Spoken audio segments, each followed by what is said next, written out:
su participación. Empezamos. Bueno, muy buenos días tengan todos y todas ustedes. Es un gusto estar en el simposio, nuevamente compartiendo esta mañana inquietudes y perspectivas sobre un tema que efectivamente es sumamente importante y sumamente interesante.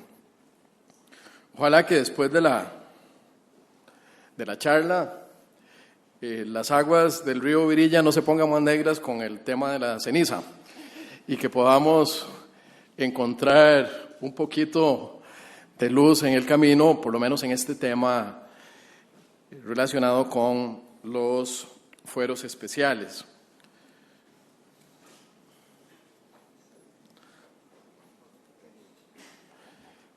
Yo quiero proponerles pues este sumario, empezando por entender el porqué de la reforma. Es decir, no podemos hablar de fueros especiales hoy día sin tener claridad de cuál ha sido todo el recorrido previo para poder llegar hasta acá.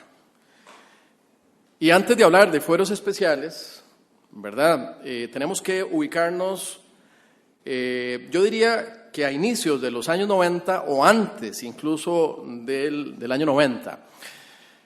En realidad el tema de fueros especiales nace como consecuencia de un debate sobre la aplicación del debido proceso en el derecho laboral. Ayer mencioné muy por encima que hablar de debido proceso en materia laboral era práctica y sencillamente como declararse en estado de locura total. Era impensable en esa época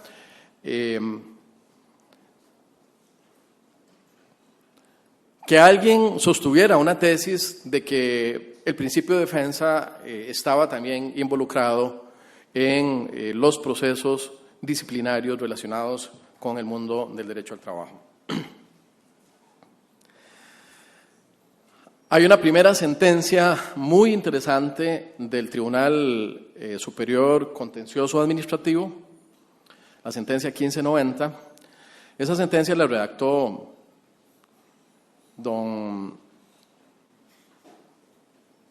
el exmagistrado Bolaños,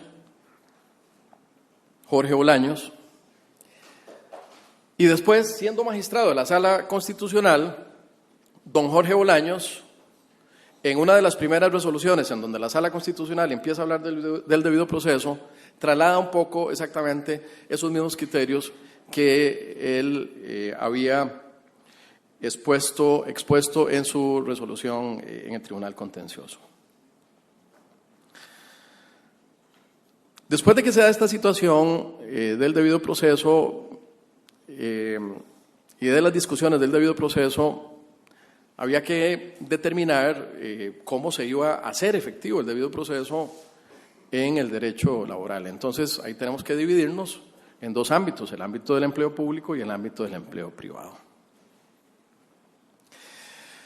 En el ámbito del empleo público, digamos que no había tanto problema porque normalmente en las convenciones colectivas, en leyes reguladoras, en reglamentos internos, etcétera, ahí estaba contemplado el procedimiento para poder hacer valer el derecho de defensa y el principio de defensa por parte de los servidores y servidoras, pero el gran tema era cómo trasladar eso al ámbito del derecho privado. Es decir, podíamos hablar de debido proceso en las relaciones laborales privadas o no. El tema se queda un poco en stand-by, se queda en suspenso porque realmente no había en aquel momento una visión clara de cómo incorporar la constitucionalización de una garantía tan importante como la del principio de defensa, cómo incorporarla al mundo de las relaciones laborales. Yo, en un artículo que escribí en la revista número 1 de la Sala Segunda, ya hace bastante tiempo, hablando sobre este tema, indicaba que no sabía si había sido por una casualidad legislativa o no, pero lo cierto del caso es que en Costa Rica se empieza a dar a principios de los 90 el fenómeno de la constitucionalización del derecho laboral. Y en ese sentido, vemos cómo, después de que la Sala Constitucional, en este voto histórico redactado por don Rodolfo Pisa, el 1739, en donde desarrolla todo el principio de defensa sobre la historia de Juan Sin Tierra, después de eso viene otro voto que me parece que es trascendental en la historia de este país, y es el voto 2170 del año 93 de la Sala Constitucional. Ese voto 2170 de la Sala Constitucional, relacionado con el artículo 35 del Código de Trabajo, que hablaba, o que habla todavía, de la carta de despido o del certificado de despido, ese voto es trascendental porque incorpora toda la filosofía del debido proceso en las relaciones de empleo privado.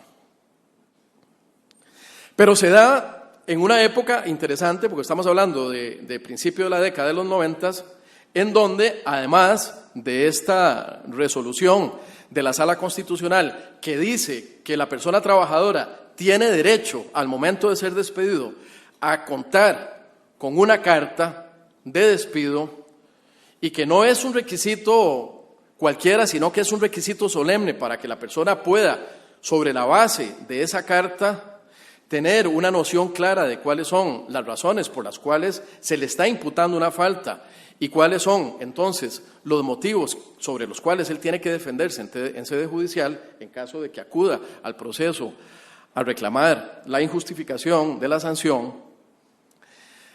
Además de esta resolución empiezan a aparecer, repito, no sé si por casualidad o porque la divina providencia nos iluminó en todos los ámbitos, y empiezan a aparecer una serie de reformas parciales al Código de Trabajo que para mí constituyen el inicio del fenómeno de la constitucionalización del derecho laboral en Costa Rica.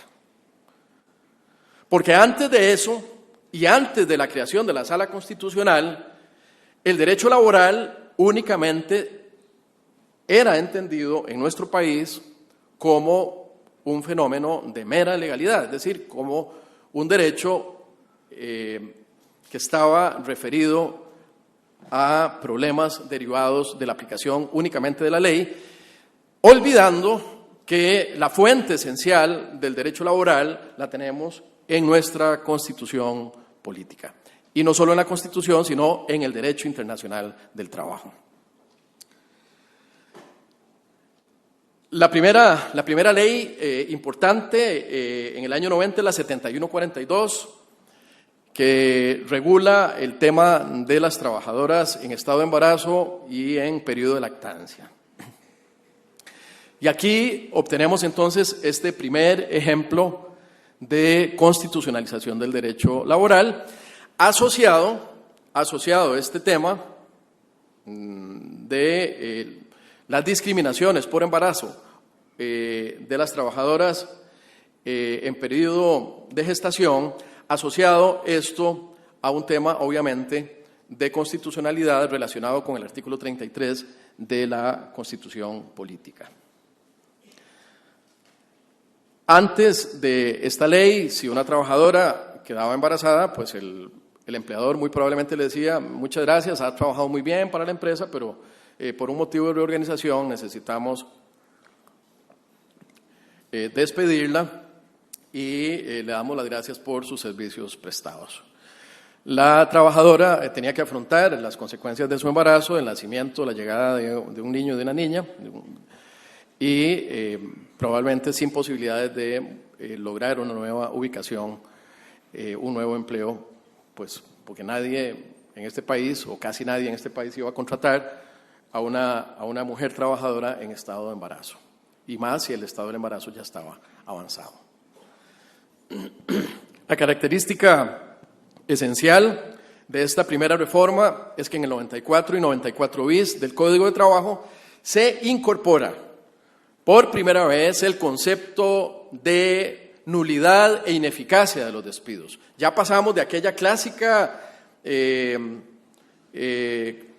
clasificación de los despidos en justificados, injustificados, a una nueva categoría de despidos que son despidos nulos e ineficaces, lo que implica que esos despidos nulos e ineficaces son despidos que en el fondo acarrean una violación de un derecho fundamental.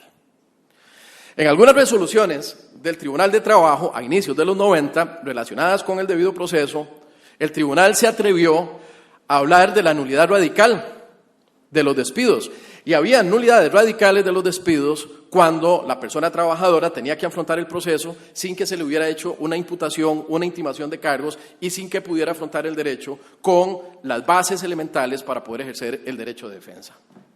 Y ahí era donde nos decían a los jueces del tribunal que estábamos un poco trastornados, de que cómo estábamos exigiendo, ¿verdad?, en el tema de los despidos, una serie de requisitos para poder garantizarle a la persona trabajadora el legítimo ejercicio de su defensa a través de algún mecanismo de tutela, a través de algún mecanismo garantista.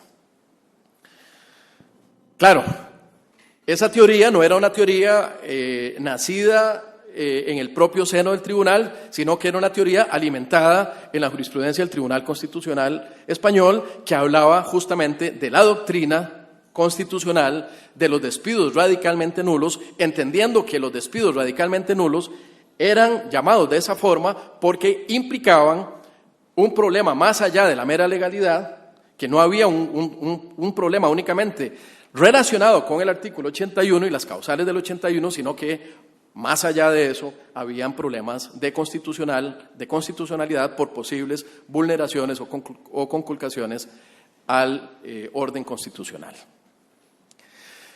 Entonces, de esa manera se establece ese paralelismo. Se hablaba de debido proceso en el sector privado con el tema de la carta de despido. Cuando no había carta, se armaba la de San Quintín porque, bueno, ¿qué pasaba si el trabajador no tenía la carta y cómo le dábamos efectos a esa situación en el proceso, que es parte de lo que se soluciona con la reforma?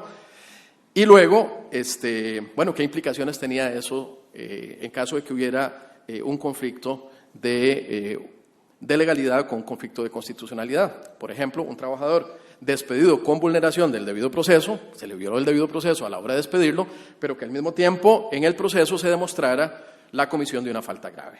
Entonces, el tema de la falta grave demostrado en el proceso no hacía dudar al juez en ningún momento, bajo ningún concepto, de que había que sancionar ese despido declarándolo injustificado.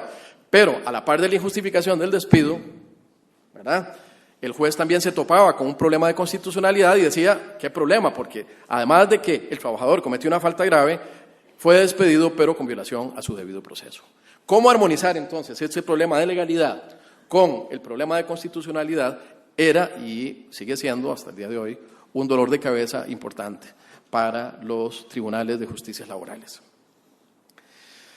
Después viene otra ley muy importante. Todas estas leyes se fueron dando en el tiempo y la jurisprudencia las fue incorporando en el desarrollo doctrinario de sus fallos.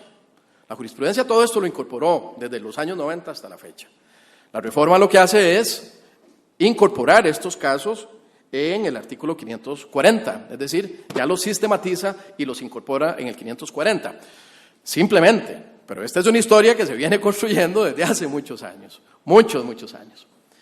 Viene esta otra ley que es fundamental también, que es la 7360, promulgada en el año 1993, que es la Ley de Protección de los Derechos Sindicales, o conocida como el Fuero Sindical.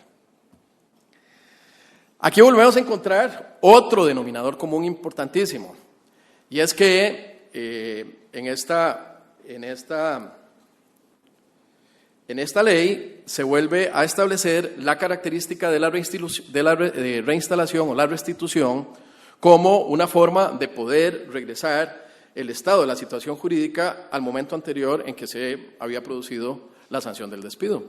Es decir, si el despido es nulo e ineficaz, no surte efectos jurídicos, y la forma de poder retrotraer esos efectos es restituyendo a la persona despedida en el pleno goce de sus derechos laborales y, obviamente, en el ejercicio de un derecho fundamental.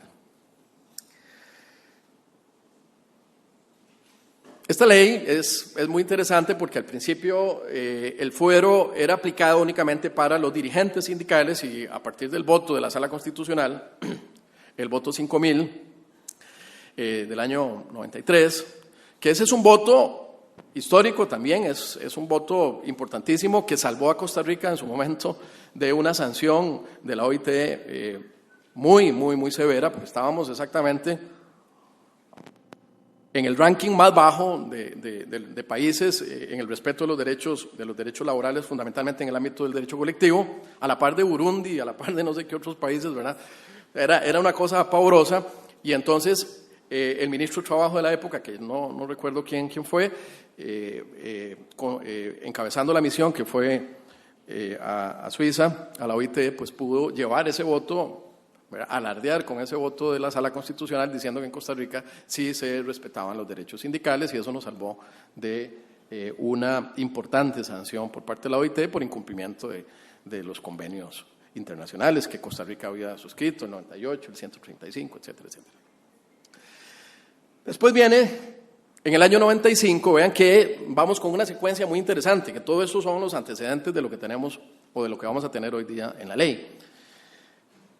Vamos a la ley contra el hostigamiento sexual en el empleo y en la docencia, que es una ley, la 7476, que también vuelve a incorporar el tema de la reinstalación y vuelve a hablar del tema de la nulidad y de la ineficacia de los despidos originados por este tipo de situaciones de hostigamiento.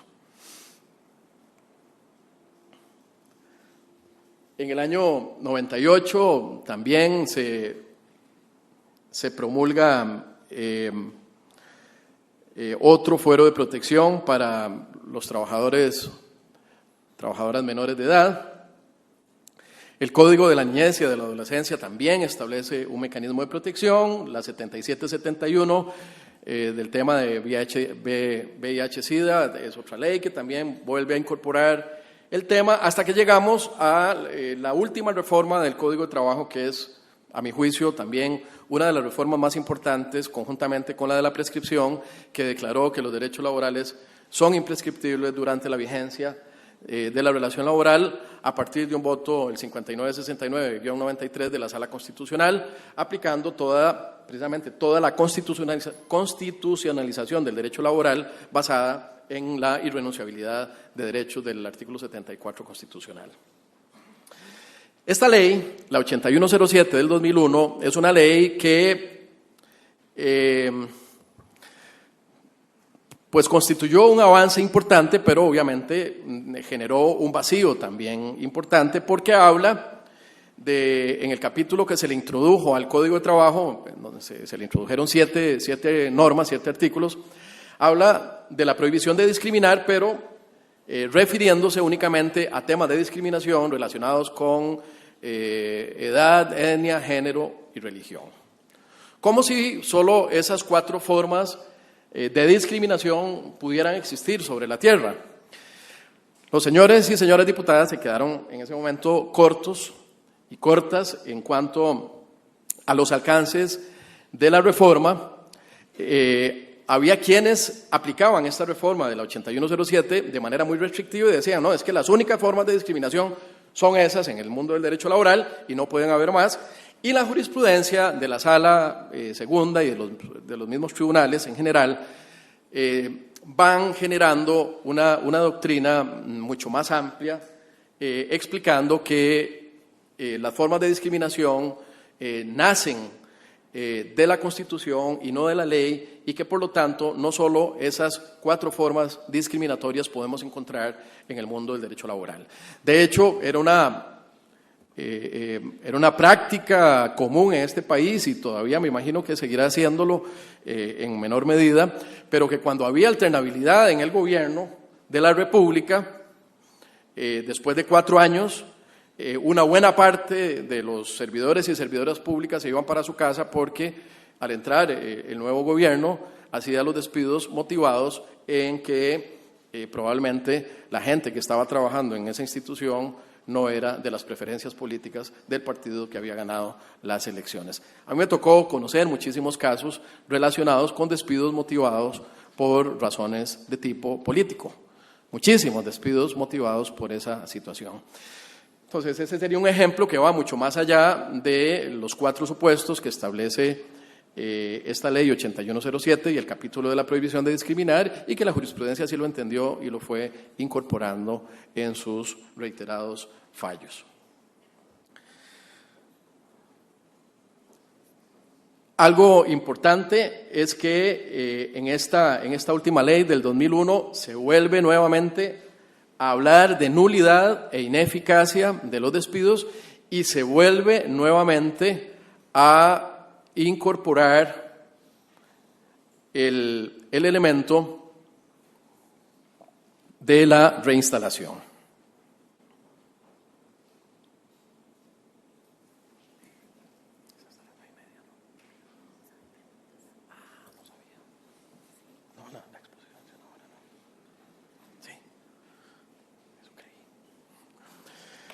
Bien, vamos ahora al problema de procedimiento. Ya antes les mencioné que con todas estas leyes teníamos muy claro el panorama de fondo, la constitucionalización de algunos derechos que podían degenerar en situaciones de discriminación, pero el problema de procedimiento estaba a flor de piel porque no había un mecanismo para poder hacer efectiva la tutela. Y aquí es donde empieza entonces a darse una situación muy complicada, porque en el desarrollo de los procesos se mezclan ambos problemas, como lo dije anteriormente. Se mezclaban problemas de legalidad con problemas de constitucionalidad. En las mismas petitorias de la demanda, los abogados solicitaban la declaratoria de violación al debido proceso, solicitaban la restitución del empleo, pero al mismo tiempo solicitaban la declaración de injustificación del despido o bien el pago de las prestaciones legales correspondientes. El 624 establece un mecanismo reparador, un mecanismo indemnizatorio que es muy interesante porque se establece ahí una sanción de hasta 12 salarios, distinta a la del 94 bis, y entonces vemos cómo en estos parches se van empezando a generar diferencias importantes en cuanto a las consecuencias de los actos discriminatorios patronales y en caso de que se declaren nulos e ineficaces esos despidos. Sobre este problema de la mezcla del problema de constitucionalidad y el problema de legalidad podemos encontrar todo tipo de fallos. Y hay algunos fallos en donde dicen, se demostró la causa justificada, se demostró la falta grave, pero como se violó el debido proceso, entonces no vamos a declarar injustificado el despido, sino que le vamos a conceder al trabajador las prestaciones legales, aunque no le damos la reinstalación.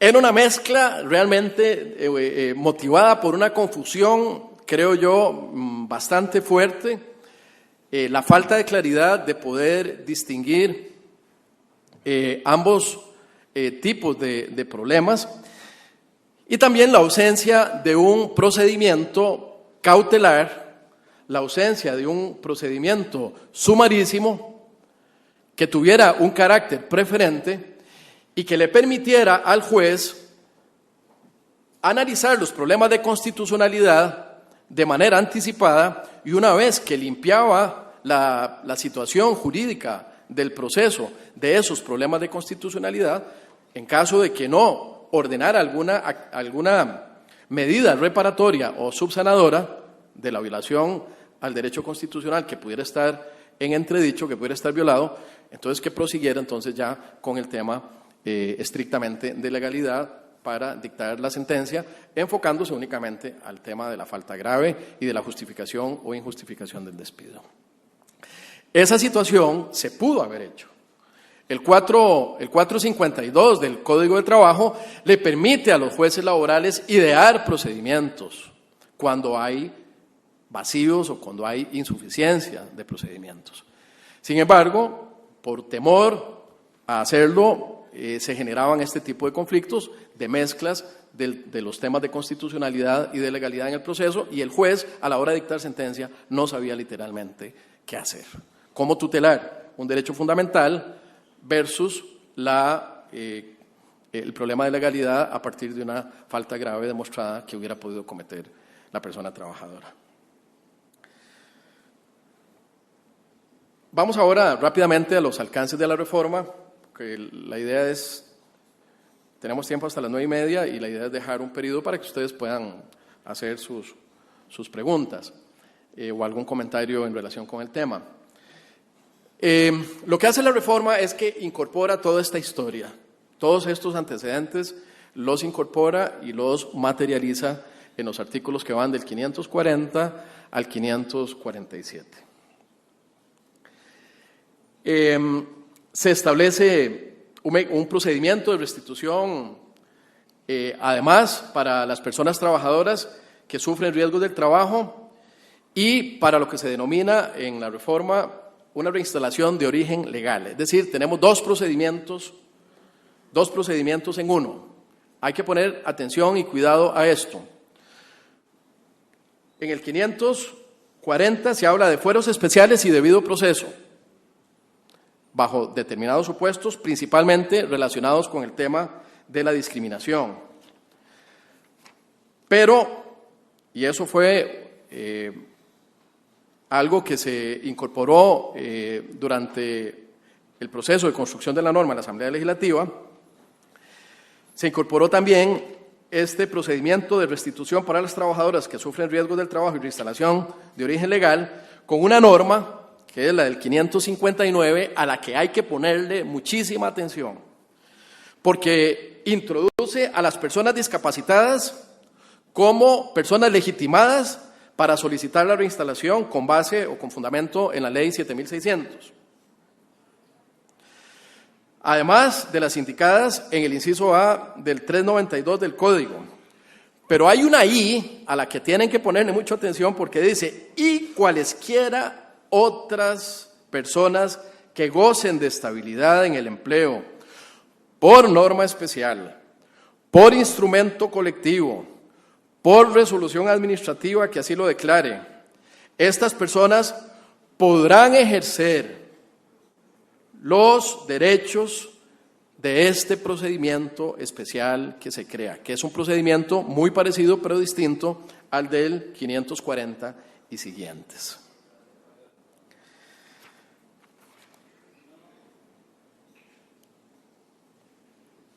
Esto podría ser un presagio de que en un futuro, cuando entre en vigencia la reforma, no haya un solo abogado en este país o una sola abogada en este país que no pretenda alegar algún problema de discriminación en sus pretensiones, porque eso constituye un visado importante para abrir un marco de posibilidades distinto en cuanto a los recursos procesales que se establecen a partir de estos procedimientos, que son sumarísimos, que además tienen un carácter preferente y que tienen que resolverse. Vean qué interesante.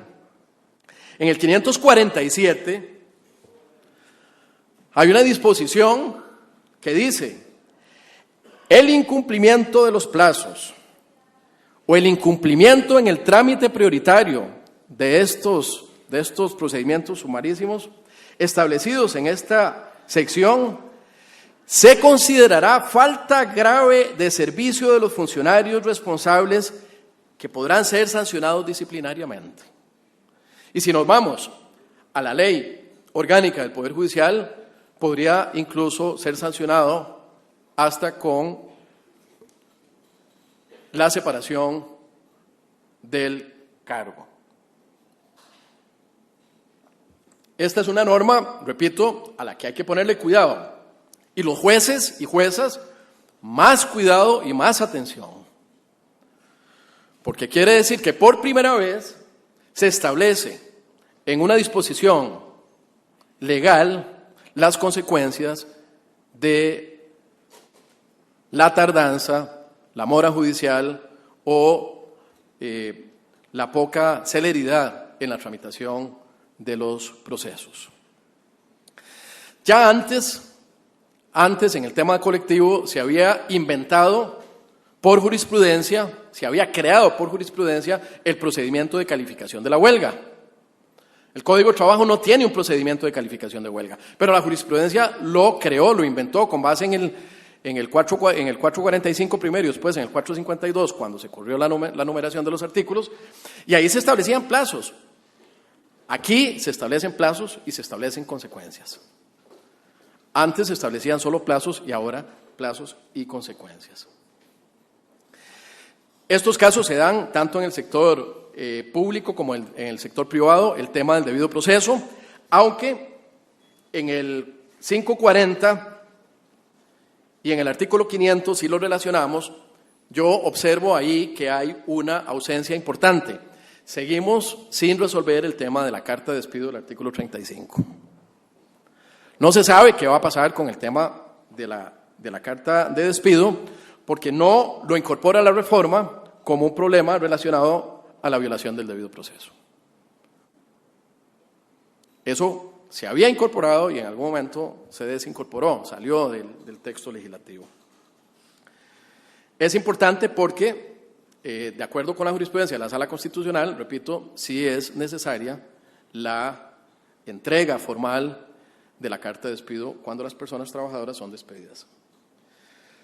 Se crea entonces esta vía sumarísima para las medidas disciplinarias en cualquier caso de discriminación y en estos otros casos que mencionábamos, y se recogen todos los que veíamos en las leyes de los años 90 y además en otras normas de orden público que ya estaban creadas. Entonces, una lista taxativa sería el régimen de servicio civil, la tutela del debido proceso y otros fueros constitucionales y legales, las mujeres en estado de embarazo y lactancia, las trabajadoras adolescentes, el fuero sindical, los denunciantes de hostigamiento sexual, los casos del 620 ampliados no solo a edad, etnia, género y religión, las convenciones colectivas o normas especiales creadas en el ámbito de las organizaciones fundamentalmente públicas, pero también podrían ser privadas, ¿por qué no?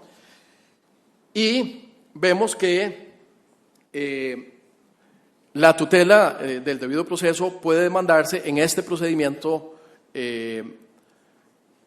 sumarísimo que crean los artículos 540 y siguientes, lo cual, desde mi punto de vista, es un avance realmente importante. Se pueden impugnar en la vía sumarísima prevista en esta sección los casos de discriminación por cualquier causa en contra de los trabajadores y trabajadoras que tengan en el lugar de trabajo o con ocasión de él. Y eso es lo que abre un espectro sumamente amplio. Si son discriminaciones con ocasión del trabajo, más allá de las que nos podamos imaginar, pueden ser alegadas y en virtud de su alegación tendríamos derecho entonces a un procedimiento especial de carácter sumarísimo y preferente. Por eso les decía yo, va a ser difícil pensar que este mecanismo procesal que se pone a disposición de las partes no vaya a ser utilizado por los abogados y por las abogadas en sus diferentes tipos de pretensiones. No se regula la carta de despido como una manifestación del debido proceso, a pesar de que la Sala Constitucional lo ha establecido, pero sí se establece que sin el debido proceso no se puede despedir. Sin haber cumplido el trámite del debido proceso no puede despedirse, con lo cual pues hay una garantía muy importante que debe respetarse. En el sector público, el órgano de procedimiento no puede autorizar el despido. Aquí se nos presenta un conflicto de competencia. Vamos a ver si explico esto y ya voy cerrando. Tenemos debido proceso a nivel privado y debido proceso a nivel público. A nivel privado tenemos que ir ante el Ministerio de Trabajo y solicitar la autorización del despido. Pero en el sector público hay un órgano de procedimiento y ese órgano de procedimiento no necesariamente autoriza el despido, porque si no habría un problema de legalidad y habría un problema de procedimiento. Con el Ministerio tenemos también otra situación interesante, porque ha dicho la jurisprudencia que esa resolución administrativa del Ministerio de Trabajo, autorizando o desautorizando la gestión de despidos formulada por el empleador, no constituye cosa juzgada material.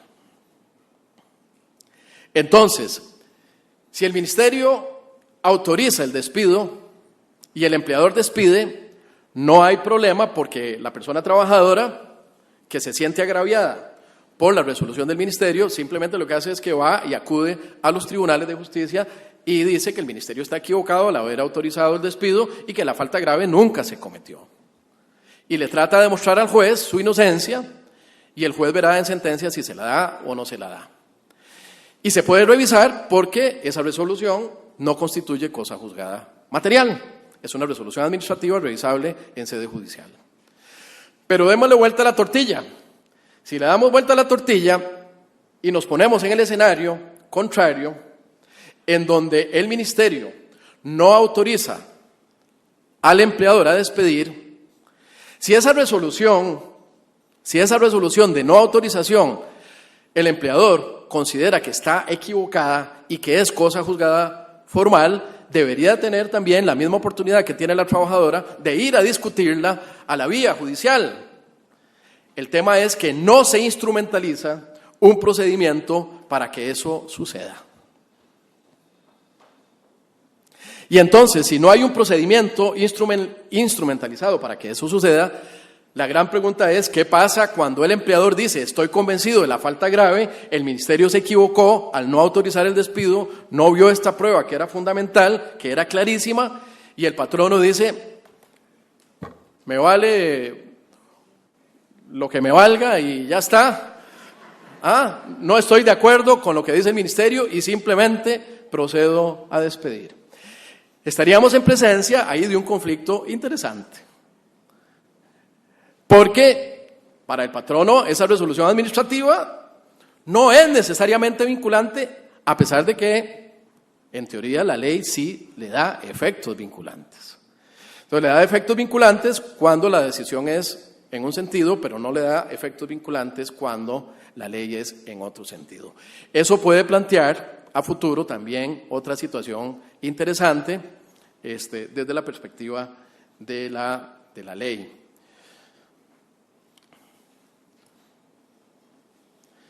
Bien, ya para ir cerrando, hay también algunas disposiciones que son muy útiles y que son importantes.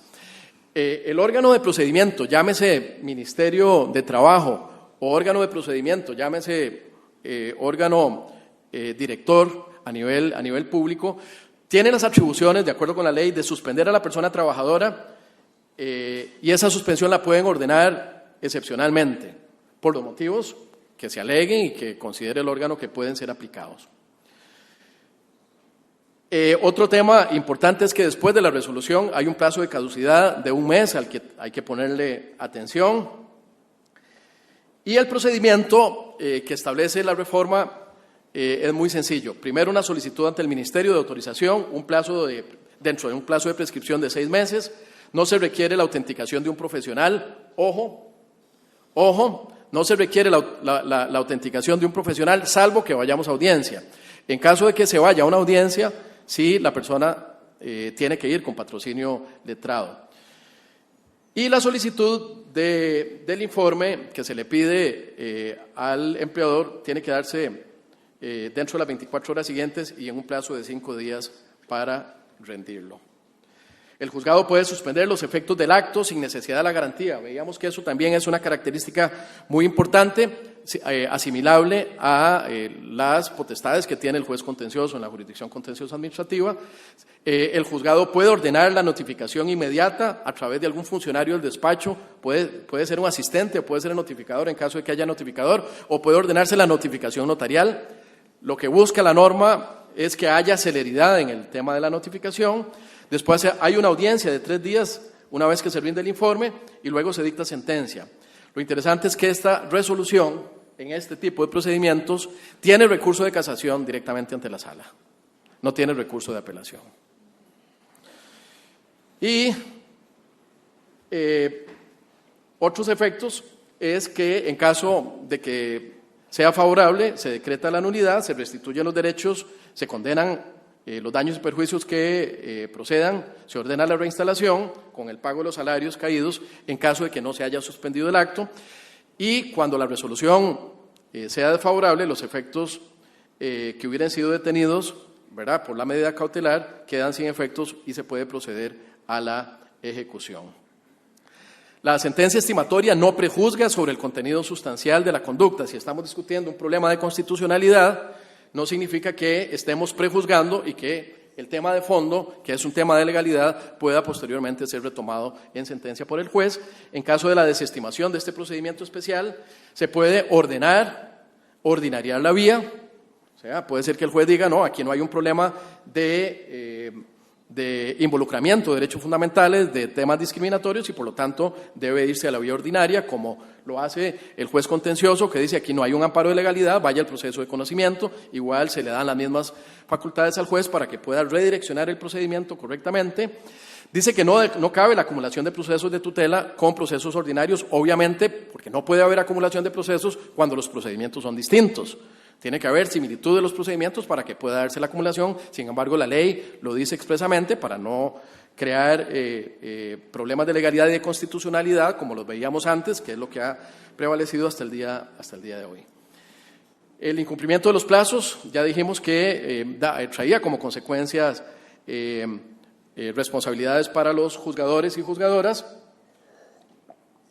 Y aquí la pregunta es, ¿qué pasa si la persona no tiene recursos para pagar un profesional y no alega la discriminación? Simplemente se queda manos arriba y no tiene posibilidades de patrocinio. Es algo que se le fue al legislador, es algo que quedó ahí pendiente y esa persona queda en el limbo literalmente. Yo creo que con esto entonces podríamos hacer un recorrido no solo histórico de los antecedentes y fundamentos que tiene toda esta parte de la reforma, sino también algunos alcances de lo que está proponiendo el nuevo texto. Muchísimas gracias y quedo a la orden por cualquier pregunta.